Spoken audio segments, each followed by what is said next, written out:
Hello, good afternoon. Welcome to today's SPS On Conversation. We are very excited for you all to join us.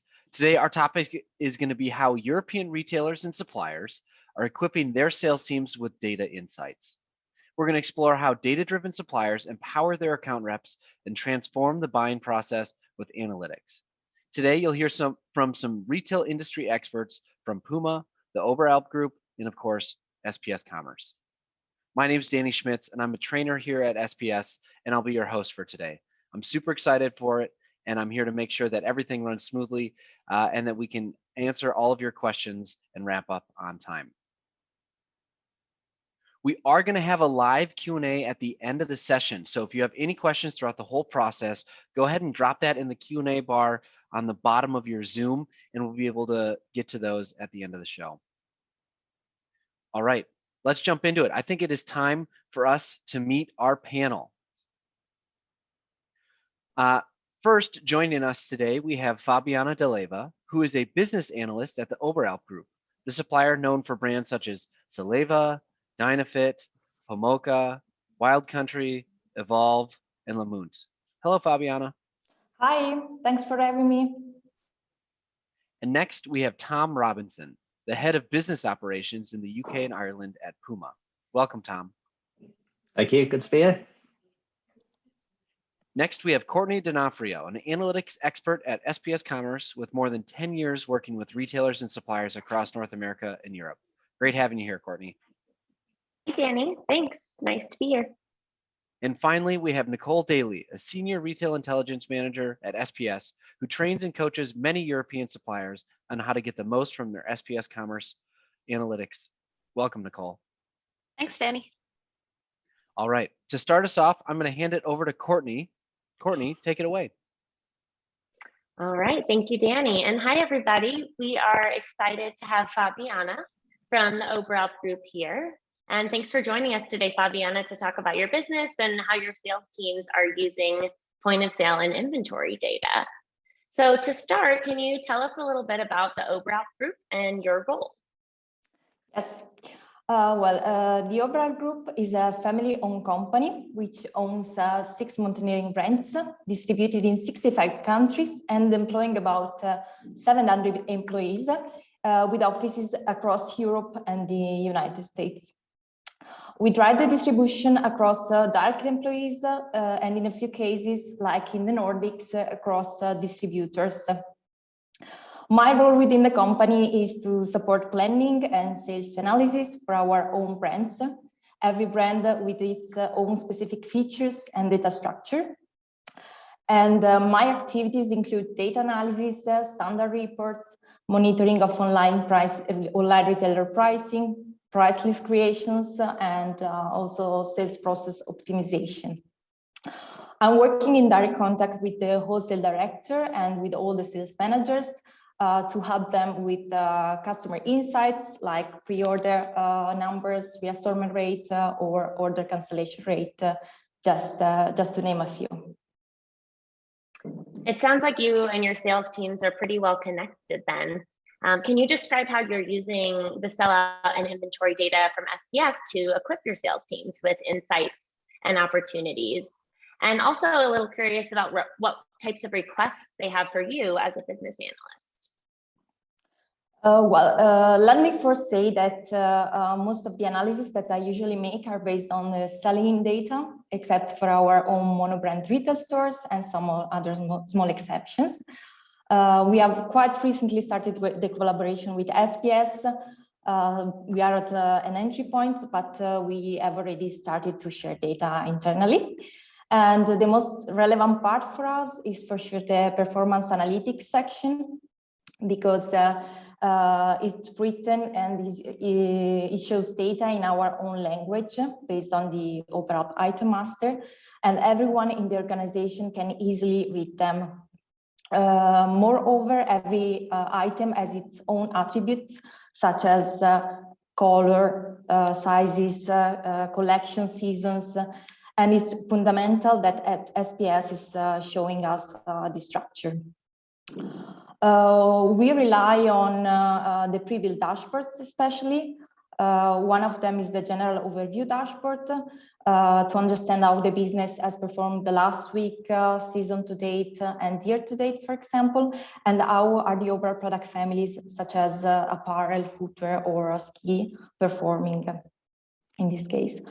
The best feature of this dashboard is for sure that it allows us to have a quick overview of the most important trends, and it can be read also by high-level positions in the company because it's showing the fundamental information, basically. The other dashboard, which we find really practical and valuable, is the product performance dashboard because it helps us understand the top products performance, the inventory, and maybe if the inventory is running out, the item is running out of inventory. Really helpful also the possibility to add data such as item category, subcategory, or item color to understand the tastes of the final consumer many times. Some people of the sales team are receiving automated weekly reports, so they are up to date every time with the latest results on their customers. And I'm also sharing a monthly trend analysis report that is comparing sales retail value of all the retailers to the one of the previous month, for example, or a previous year. This is needed to keep everyone up to date, and it's really important. Automated subscriptions are definitely a really nice feature. I think just keeping it top of mind and showing up in your inbox every week. It's good to hear that you guys are using that. Definitely sounds like data-driven decision-making is a fundamental part of everyone's week at the Oberhelp Group. Do you have an example or two that you could share with us about a time when a sales rep used insights like this with one of their retail customers? Yes.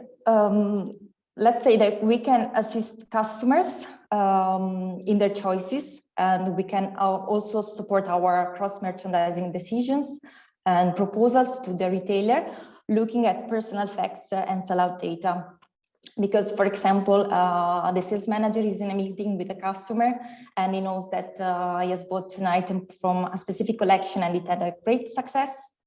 But on the other hand, we have also sold another item from another collection for which the sell-through was really high, but our customer has never ordered it, and therefore we try to push also this item or this collection. Therefore, we can boost the business opportunity of the retailer to enlarge the retailer assortment based on real market data.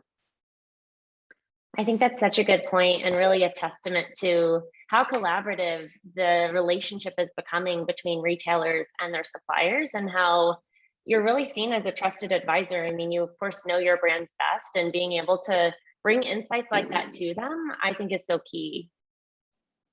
So Fabiana, I know data can be a bit overwhelming, particularly for people who maybe just aren't as used to it and are not in it every day. So how do you and SPS make insights and opportunities easy to find and also easy to act upon? I think that the best way to make insights easy to find is converting them into interactive charts and tables. This is the best combination to explore opportunities and risks. And in this case, SPS is pre-built dashboards are already offering visually displayed key business metrics, and also many tools to quickly identify which customers, categories, or locations are needing further investigation. And in my opinion, the most helpful SPS tools are the thresholds. For example, a specific color can be used when a specific criteria is met. And just to make an example, there is already a week of supply measure, which is yellow if the retailer is running out of inventory for a specific item or category, and this is suggesting probably a replenishment.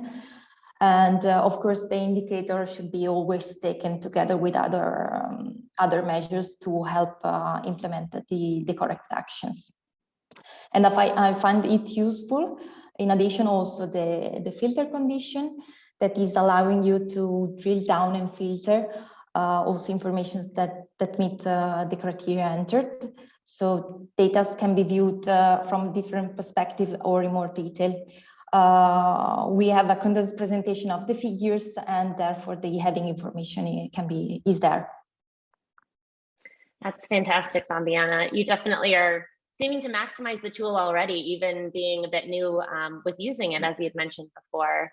So my last question for you, and I'm sure you'll have some interesting perspective on this, being that you're newer to using the SPS tools, is what advice would you have for attendees today who want to better equip their sales teams with sellout and inventory insights?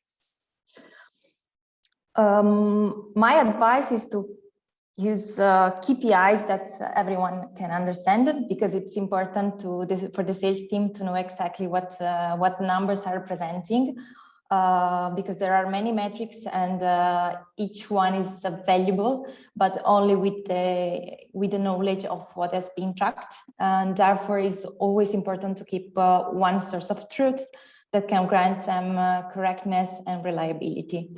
Moreover, it's also important the possibility to compare data. For example, this year versus last year, this season versus previous season, or customer sales versus another customer sales, because it helps sales team to understand and to work out also the importance of an option relative to another option. And I conclude by saying that we are also giving a special attention to KPIs that are calculated from sales and inventory numbers, a combination, such as, for example, the sell-through, as mentioned. And these are giving an additional value to the total analysis. You know, actually, one last question. On that topic you mentioned of a single source of truth, we see that too, and I know how important it is for sales teams to really trust the data. Do you ever have situations where they receive something different directly from their retailers, and maybe that doesn't match what you have? And what do you do in those cases? Yes, it happens many times that data are not matching. For example, if a sales manager needs to provide a monthly sales report to the wholesale director, and everyone is taking the data from different sources, many times they are not correct or they are not matching. Therefore, we usually need to find a single location where all the business data are, or a guideline on how to extract them correctly from a tool, for example. The important thing is this case, I think, that is that everyone in the company can make decisions made on this accessible data. Thanks, Fabiana. That's really good insight. And I see we have some questions rolling in, so we will be sticking around to answer all of your questions during the Q&A session after the demo and the interviews today, so please keep them coming. For now, we're going to move on to a quick demo. So I would like to welcome my colleague, Nicole Daly, from our Retail Intelligence team, who's here to show us a quick demonstration of some of the new SPS Analytics dashboards for sales teams. Hi, Nicole. Hey, Courtney, thanks so much. Let me start sharing my screen and we'll kick it off. All right, thank you everyone for joining us today and participating in the event. Let's talk a little bit about our topic at hand. So when it comes to equipping sales team members with data-driven insights, having a simplified and focused process is very important. Our newest best practice dashboards do just that by answering some key questions, such as, how did my area of business perform last week? How does it compare over time? And what opportunities do I have to sell more? Very similar to what we were just hearing from with Fabiana's examples. Let's start today by diving into our visual scorecard dashboard and see what insights we can find here. Now, as a sales executive or even a sales team member, I'm drawn really to the KPIs or key metrics at the top of the page to quickly compare sales, inventory, margin, sell-through, and weeks of supply for this year versus last year. Then onto the bar graphs, I can now see a breakdown of how the top areas of my business performed. And I'm using an exception-based filter, as Fabiana mentioned, to look at just my top fives. Now, not only can I see where the differences are this year versus last year, I can also better understand which areas of business have the largest impact to my total sales. For example, I see footwear is really outpacing the rest of my areas of business. And it's also outpacing last year. Fabiana also mentioned how much she loves to interact with the dashboards. And so, for example, we can do that here. Maybe I want to dive into the footwear area of business. I can do that by clicking on it. And in a moment, we'll see the store information update, the silhouette information update, and the style level information update. This kind of drill down analysis really helps you to not just answer what's going on, but why, and give you that additional context behind the data. Now, in just a moment, I'm going to move on to our next tab where we're going to get more into the level of opportunities of this information. What I really like about this page, oh, just a second, it'll load for me. Oh, I apologize. I think my Wi-Fi is acting up today. Just one moment.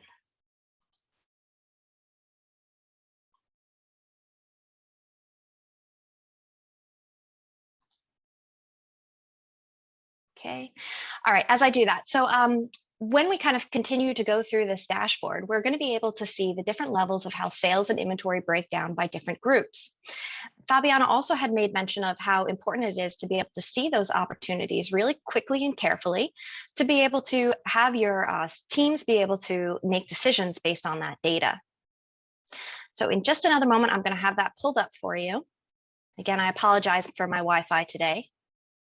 Let's try that one more time.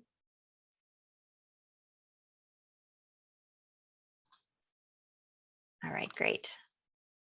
So as I click into my opportunities tab, here we go, we're going to be able to see our top and bottom performers, not just at the product level, but also at our store level. We can even start by comparing different areas of business to find out how the sales and inventory play against each other. Now, again, I can interact with this information. So as I maybe scroll down this list of top performers, I see how this particular item is at the lower end of my weeks of supply. Click on it, and then I can see the stores update to reflect where that low weeks of supply is occurring. So I'm not just letting my retail partner know what it is, but also where. Now, what I really love about this prescriptive dashboard, as you can see, is that users can make decisions at a glance and have the option to drill deeper when needed, all in one place with just a few clicks. I can even set up this dashboard for myself or others to be received as a PDF document in the email inbox each week. That's the subscription service that Fabiana and Courtney were mentioning a moment ago. So I love starting off with this visual scorecard dashboard as a way to understand my baseline for the week. What happened, high level, just overall understanding. But if I really want to create something to share and interact with my business partners, like at my different retailers, I might want to make use of our win-win buyer meeting dashboard. This tool also provides quick insights and a very prescriptive approach. Plus, it allows the space to have you organize your notes and ideas in preparation for a very productive meeting. The first thing that we would do here in our dashboard is filter down to an individual retailer. That's the one retailer we're going to be having our conversation with. Next, I'm going to adjust the time period we're looking at to maybe only consider the number of weeks that my retail partner and I want to discuss. Right away, I can see sales are up, inventory's down, and sell-through percentage doing much better than we had for last year. So as I mentioned, I can add notes and ideas. So maybe I want to say sales, if I could spell it right, sales are up, inventory down, and so on and so forth, right? I'll add some definitely key points in here to make sure that I'm staying organized and insightful with my insights. Great. So now that we start to answer this information, I can even do that same interactivity here. So maybe I'm an account manager that works directly with big box retailer. And as I'm having this discussion with them, I'm noticing that our footwear business is significantly outpacing last year, but our brand new accessories business, look how great that's doing. Let's click on it. And we can see that, oh, okay, it's coming from the silhouettes here where we have balls and protectors. Fantastic. Now I know exactly which areas of business I want to focus into during my conversation. As I proceed through the rest of this dashboard, I'm going to keep applying filters adding comments to the different boxes, and continuing to make sure I key in on what's working and what we need to work on. So what are our wins and what are our opportunities? I can do that at a product level here on this tab, and then even further down to a location level of detail on the next tab. Now, on the very last tab here, we have something brand new. This is a very blank page on purpose. Here, we're going to be able to add pictures of our key products that I want my retail partner to know about and remember. I'll also use the bottom portion of this page to talk about any key strategies I want to consider for future season assortments. So for example, maybe one of the items that we're going to be adding into that accessories business is going to be from our backpacks, perhaps. So I'll grab one in, and now I can add some notes about that image. Maybe I want to let them know what the MSRP is, that it comes in blue and black. Maybe I'm suggesting it to be a 100-door test. And then we'll talk about what kind of promotions could occur, what kind of events we want to participate in. Maybe there's a back to school event, something like that. All right, before we're really ready to share this document, I'm going to very carefully go back through all my tabs, checking my spelling, making sure I add in all my notes nice and clear on my agenda page, and having this really look good before I save it and export it to a PDF so that it can become the presentation deck that I share with my retail partner. So whether you're meeting with your partner for the first time or the 100th time, referring to an insightful and organized presentation like this one can help you or your sales team to become recognized as trusted, data-driven partners. And of course, when there's trust, it's a win-win, hence the name of our dashboard. Now, before I hand this back to Courtney, we'd love to hear from our audience today. We're going to see a poll pop up in just a second here. Perfect. And what we want to ask you is, do your sales teams have access to the right data? Yes, they are a data-driven team. Awesome. Similar to Fabiana and Tom's teams. Or yes, they are, but they aren't quite making the most of it. Our third option is somewhat, we don't receive all the data we need, or it's kind of difficult to use. And the bottom option, no, this is a growth opportunity for our business. So please feel free to select your option and let us know.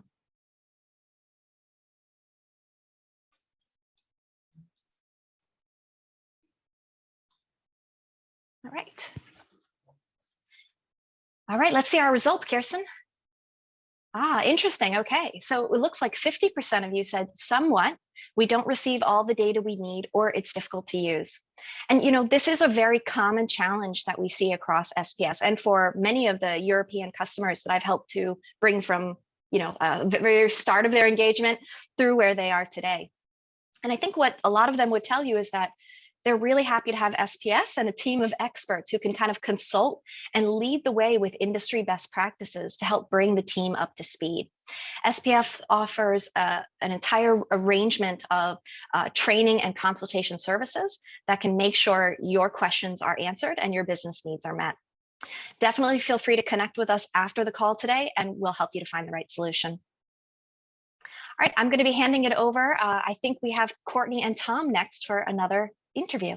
Thanks so much for your time, everyone. Thank you, Nicole. That was a great demo, as always. It's always a pleasure to see what Nicole and our retail intelligence team are putting together as they consult with customers and help to determine and train on best practices. So next, it's my pleasure to have Tom Robinson from Puma with me today. And Tom, can you kick us off by telling us a little bit about your role at Puma and the makeup of your sales organization? Absolutely, yes. So I'm head of business operations, which split into three areas. So the first is our demand planning team, and that is really to get the right product bought at the right time, which is obviously critically important. Then we have our IT and business solutions team, which creates, maintain, and also develop our core IT systems and infrastructure across the UK and Ireland. And our business operations team, who specifically work with other functions across the business, and in short are there to help sales sell more and sell more Puma across the UK and Ireland. Thank you for that overview. It's helpful to get a feel for how everything fits together at Puma. Can you tell us how Puma is using SPS analytics to get data that you didn't have before, and what your teams are able to do with these insights? Are they able to spot retail trends faster, respond faster?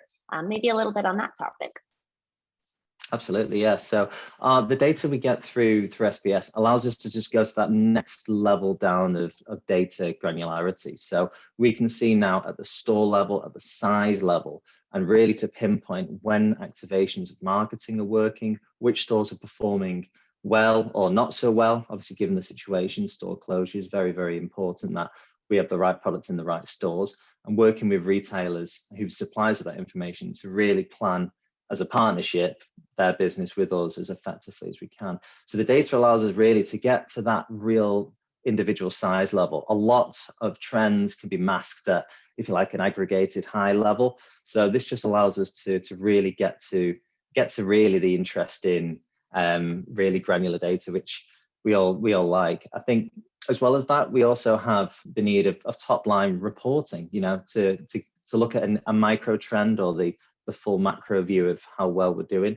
Obviously, the big KPIs are super important. Our results on previous week, gross profit margins for both the retailer and I, because we want to work with those our partners, and they want us to be successful as well. So that partnership is incredibly important, and data of this level just allows us to really have the confidence with each other in that partnership. More importantly, the accuracy as well. And spotting together what's winning, what's not, and taking immediate action. So it just allows us to be very much on the forefront, because retail at the moment is incredibly quick. So it just allows us to really get ahead.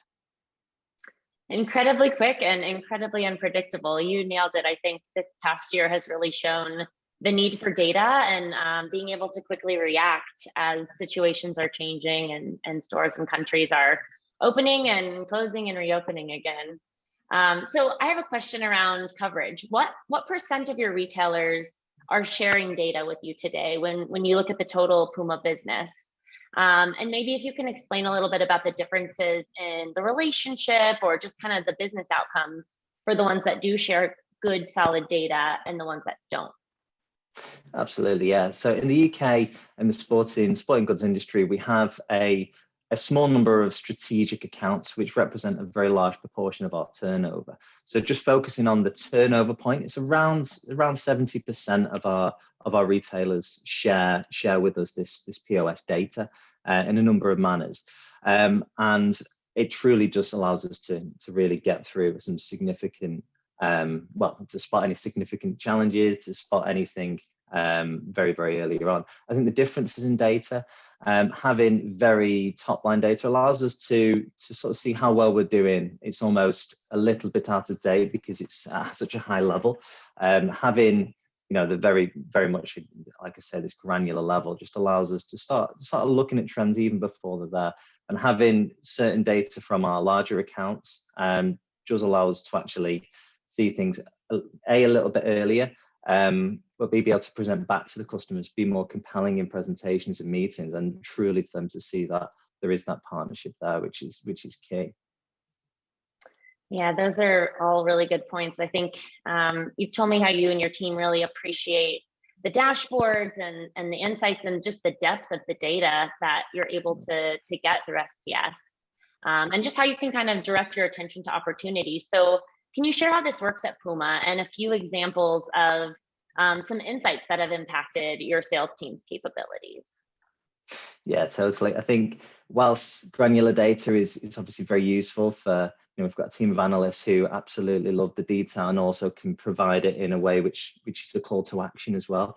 But I think data on one hand, it needs to be visual, it needs to be interactive. Also, it needs to be accurate, on time, and hopefully give the answers to questions before they've even been raised. So those true KPIs in one visual just allows, questions to be asked, detail to be sought after. But for us, I think a visualization is always the go-to first thing. Having interactive charts, having filters and drop downs, allowing users to try and explore their individual part of the business. For our sales team in particular, there's no real one size fits all approach, because we have different customers and partners who will sell different products, albeit still within sporting goods. There are nuances and differences of products, and the sellout rates and KPIs and things like that differ slightly for those categories. So having these pre-set up, pre-bookmarked dashboards just allows us to get instant access to that information. We're looking at also campaigns. For us, we invest heavily in our performance credentials within the brand, and also our sports style and street credentials as well, in terms of our music and our athletes as well. So having products that is which is actually going to be seeded and invested with our assets allows us to track them from the moment marketing campaigns go live, and to be able to track those immediately. The hunger for the data, I'm seeing a huge trend over the last couple of years. It cannot be fast enough. People want to see immediate results, good, bad, or indifferent to how well these campaigns have gone once they've gone live. So having something which is ready to go in the click of a button is a huge help and kicks off the start of the week. For us in a sales environment, we have Monday is all about the trading day of seeing how well we've performed, because there is no true test of performance really, of how well, with all the best plans of the world, did we sell that product? Did we get our brand, our messages out there to that end consumer? Yeah, I know how big Mondays are, as everybody's excited and seeing all of the new data rolling in. It sounds like your sales teams are clearly data driven, and you've touched a bit too on other ways that your company's using the sellout and inventory data. I think it is so important to not only get this data into the hands of the sales team, but get it into other facets of the organization. So do you have any other ways or examples of how your company is using the point of sale and inventory data outside of sales to improve your business? Absolutely, yeah. Our business intelligence team is all about making sure that all of the functions, I touched on marketing, which is an incredibly important part of the business in communicating our brand. But where I am today, our logistics center, they'll need to know exactly when product's going to be traveling, what the hot movers are, and which ones are slowing down a little bit, and what actions might be taken there. So the interconnected part of the business, a cross-functional approach, is certainly something we're seeing a massive trend towards internally. The need for individuals in the business to have access to data and quickly is growing rapidly. But all functions of our business are now engaging with data and performance. There's more of an internal dialogue, particularly going through a year of remote working, to stay connected of how we're doing as a brand has been really, really important. From our P&O, which is our people and organizations team, they want to know how well we're doing as a brand and celebrate that across the business as well.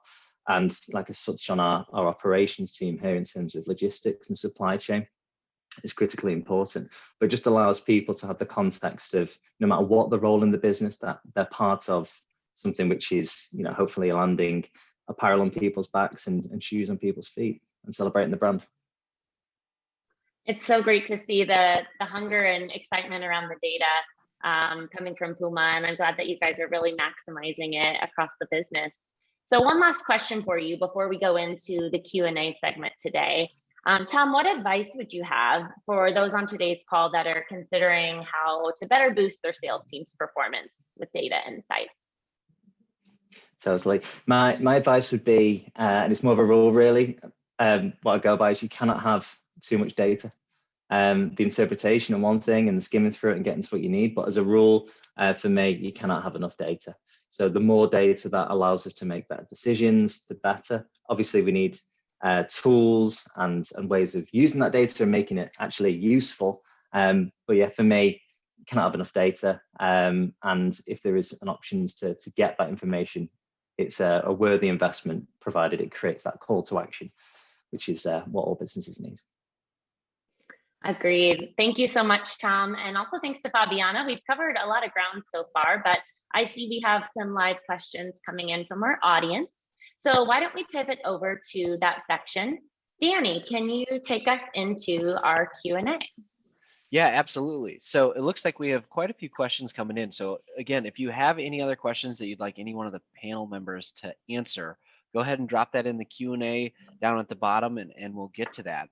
I think right off the bat, Fabiana, you were called out by name. They want to know, what is the ratio of sellout data that you automatically get from your retail partner? How many retailers provide sellout data, stock positions, stock turn, and gross margins?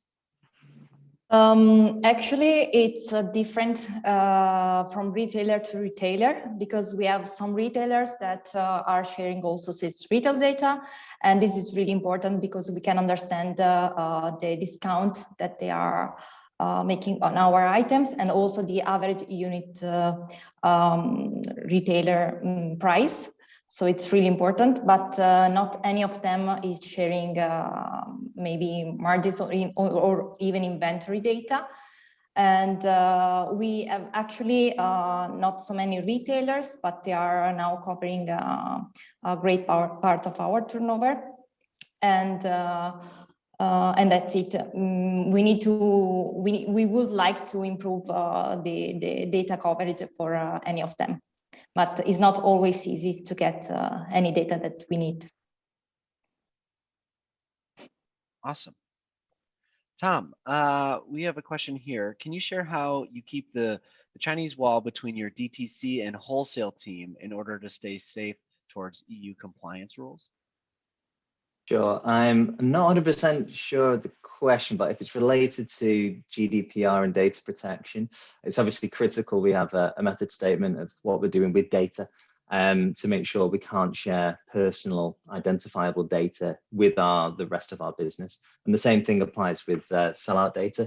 So that is our number one. We won't use anything which obviously isn't compliant. Our systems are tailored to make sure that any personal information is taken completely away from any shared systems, and any data is actually kept well within encrypted servers from our DTC side. In terms of sharing data across the wholesale team, we do have some caveats with customers which often don't allow the sharing of that, and we make sure that if there are sensitivities around certain customers, that certain salespeople cannot access certain aspects of other customers' data, if that is a prerequisite that we have for that customer. But for the most part, sharing is really important where we can, and that data is okay to, because it allows that knowledge to be shared, insights. As I said, it's very important for us. We have recently, following Brexit, have a DTC team now, which is all part of our UK and Ireland team, which has been fantastic, a huge learning for us as well as a business. So sharing that data, we are able to, but it is under heavy compliance, making sure that there is no personal data.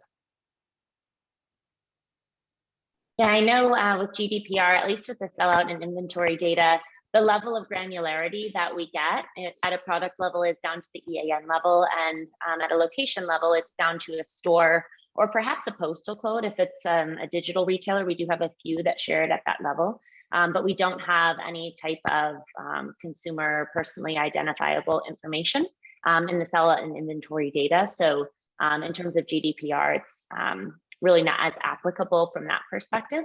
Fabiana, I think you had mentioned to me before some of the ways that Oberhelp is kind of overcoming the discussion of how do you kind of maintain that separate aspect of your D2C business with the data that you might be getting from your wholesale customers. Do you have anything to share on that question? Yeah, usually we have, of course, we have the selling data, and we base all the analysis on the selling, but it's always interesting to have some D2C perspectives to compare the selling data to the sellout and to understand which are the real market trends, and if our insights on selling are correct, or maybe they can be revised compared to the sellout results. Awesome. Our next question I'm going to throw to you, Nicole. Somebody is wondering if there's an app version available so that you can be flexible with travel and see these insights anywhere. Oh, great question. So actually, these newest dashboards that I just highlighted today are mobile friendly. So SPS does not have a particular app that you can download and have on your phone or mobile device. However, you can use your mobile device's browser and pull up SPS's website there. These dashboards have been formatted and arranged so that as soon as you click a little button at the top corner, it's a little mobile view button, it'll rearrange the entire dashboard so that you can see it in a vertical context instead of horizontally. Additionally, the dashboards have been updated to make sure that they are export friendly. So as soon as you're ready to kind of interact with them, you can export them to a PDF and have them available as a printout or again on your mobile device in that PDF format. Awesome. Thanks so much. Mm-hmm. So Courtney, do retailers use this as well? And if they do, what are some of the reasons that they would use SPS Analytics rather than using some of their own internal tools? Yeah, absolutely. We do have a lot of retailers that actually will partner with us. And the views that we set up for retailers will be a little bit different. There are many times the types of views that maybe they would like their brands and suppliers to be using. So we can kind of custom create content for retailers so that their buyers can be collaborating with the sales teams for the brands. And some of the reasons that we see retailers wanting to do this is because, first of all, data and sharing reports is not their core competency. Generally, it's an extra task being asked of the buyer to send out reporting every week. It's not revenue generating, or maybe they do have some sort of portal that they've created, but of course that's again investing time and resources and answering questions from vendors, and it can be quite an extensive project for a retailer to kind of maintain and share this critical information. So for that reason, we do have a lot of retailers that will look for a partner to outsource this to, and we will become kind of that single source of truth that Fabiana talked about before. It really also reduces that thrash of trying to compare data sources. You know, for a retailer, they're just building to one feed with SPS. We can provide that data out to all of their brands, all of their suppliers, and then everybody gets good quality content. They can even have authorization and kind of control over if there are certain brands that shouldn't see the same level of granularity as others.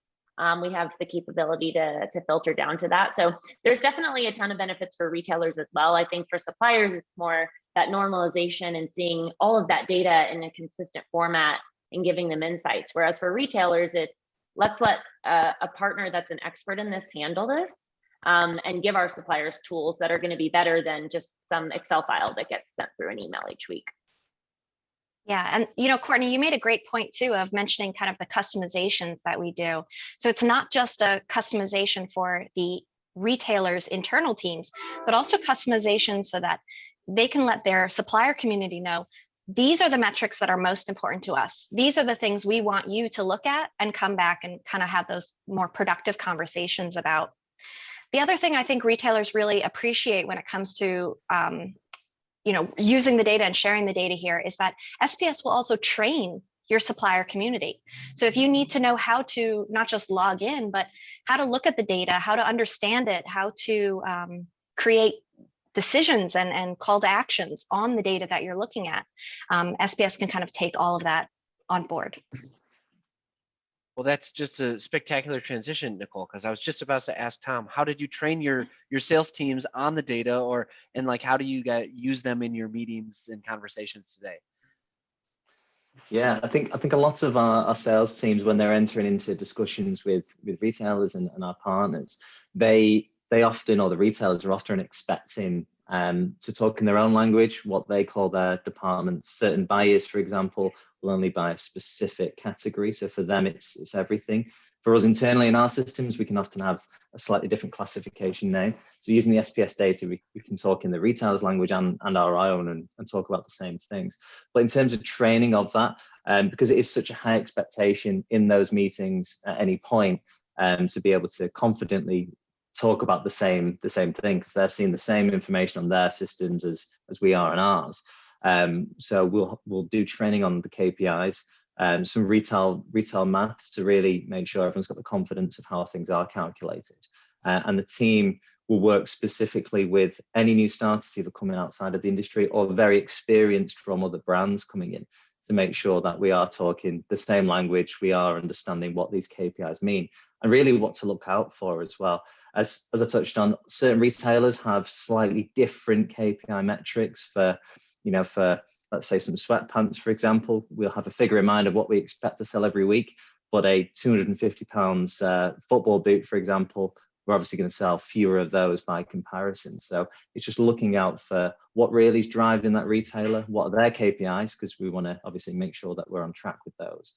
But really giving the guys the confidence in that sales team that they have a full understanding of what good looks like, but also what the retailer wants to hear from us, so they can have a conversation that makes sense to both parties. Yeah, this is something that is really important to SPS as well, the training element, because for our customers, I mean, we are a subscription service. So we have to continually impress and help our customers to really get value out of this data and get a return on the investment they've made. So we invest a ton in our capabilities to train as well. We do a lot of sessions like this, just bringing people together. We do in-depth product training. We do consultations where Nicole and other members of her team will meet with our clients to build that custom content. So we really try to make sure that the people and the users of this can learn in the way that they prefer, whether that be live with an instructor or whether that be with an online course. So that way we can help our clients like Tom and Fabiana as they try to ensure that this gets used and adopted throughout the organization. Awesome. Fabiana, what happens if the data is missing or incomplete? Many times it happens that data are incomplete. On our side, SPS is also providing an awesome tool, which is allowing us to see if an EN code, for example, is sold by our customer and is an Oberhelp EN code. And we can understand if it's not an item that is in our Oberhelp item master. In this way, we can ensure that all the informations that we see in SPS dashboards are all complete or can be checked weekly to see if they are correct or not. On the other hand, sometimes we have problems with our retailers, which are not sharing weekly reports. We have also, let's say, a table in which we can see if the data update has been successful or not, and we can contact our technical support to get an help to get the data. So basically, we are really happy on the completeness of data completeness. That's great. All right. We have somebody saying that it's really interesting to hear that the HR team likes to see the performance data to celebrate some successes. As a whole, do you feel the need to encourage colleagues to use the data, or are the data keen to get their hands on it all the time? If you need to encourage them, how do you do that? Tom? Yeah, sure. So for us, we always look to celebrate successes and try and get together when there are any challenges, of course. I think remotely, we have town halls. Normally, they would be done in person, where we'd get as many people per location as possible around the UK and Ireland to get together. And one of the most shared things is how well things are doing at the retail. One of our proudest moments for anyone working at Puma is to see our products being worn by, people walking down the street or whatever. But to see that in numbers is something, we want to share successes at. As I said, our marketing team really work incredibly hard to make relevant campaigns to get our messages out there. So what's really interesting then is to say, well, how well did we do? So we used as many touch points as we can to say, hey, have you seen the latest drop of something in one of our retailers? And we see the messages, we see the social media and everything. But what's great is then we can celebrate, well, actually we've sold out, or yeah, we're working on this plan, or this launches in 2 weeks time, watch out. And what's great as well, it allows people to to buy some of it using some staff discount, which is always good. But it gets people excited about the brand. Relatively speaking, Puma is a global business, but it has around 11,000 employees around the world, around 350 in the UK. But each person, I'd like to think, has some attachment to the product of what they're doing, because they're part of something and hopefully making us hit our overall goals. So yeah, I think every person, every employee, hopefully has felt that they have some engagement with our products and has a rough understanding, no matter what the role, of how well we're performing. Might not necessarily be able to roll off the tongue the actual financials, but hopefully the products that are current are very familiar to everyone in the business. Yeah, and I'd add on to that just to say, for some of the customers that we kind of are in our beginning stages with, one of the things that we do to just really encourage that data aspect is to simply set up one of the very visual and kind of more brightly colored dashboards like the ones I was showing earlier today, set those up on subscription and just automatically have them sent to everybody in the organization. So no matter who you are, you can look at it, your Monday, Tuesday morning, something like that. It logs in, you can see your email and understand right away, how did the business perform last week? That has been generating some really interesting excitement. All right. Unfortunately, we only have time for one more question. And Courtney, I'm going to throw this to you. So someone was wondering how you incorporate the data into their ERP system. Oh, sure. So yeah, I know a lot of what the topic today has been about is some of the dashboards and the types of analytics that SPS offers, but actually one of the features of the product as well is a normalized data file. So it's sent through FTP. It's basically taking all of the different ways that your retailers share data with you as a supplier, and then SPS normalizes it into one format. So you build one time to one format. And then every week you receive all of the activity metrics, all of the item attributes that your retailer might share, and all of the location attributes that your retailer might share. And then you can easily put that into your own data warehouse, your ERP, your own BI tools. So I know many of our clients, Puma included, also will use their own BI tools and maybe create some other supplemental analytics there. And sellout can be a key component of that. So we want to make sure that we also can help by giving all of that cleansed, normalized, validated data back to you so that you can use it however you see fit. Awesome. Well, thank you so much, everyone. Courtney, Fabiana, Nicole, and Tom, this has been fantastic. I appreciate the lively conversation we've had here. Unfortunately, we are having to wrap up. I know we've had nothing but a ton of fun this morning or this afternoon. Morning for me, I apologize. And I hope that you were able to glean something from this. I hope that you were able to pick up a tip or a trick or two from this. But we want to hear from you after this. There's going to be a survey sent out, and if you fill that out, you might get one of these fancy schmancy mugs sent to you in the mail. It'll come in an email, but if you want to fill it out and get some extra credit, maybe a bonus point or two, we actually just put the link for that survey in the chat right now. So if you don't want to wait for the email, go ahead and click that link and fill it out as soon as we are done with this webinar here today.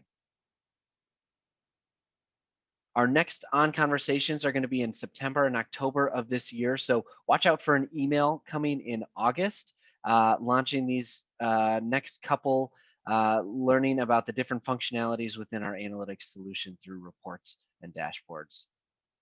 And if you have any more questions about anything that we talked about today, if something didn't get answered, please reach out to Courtney. She would love to have a conversation with you.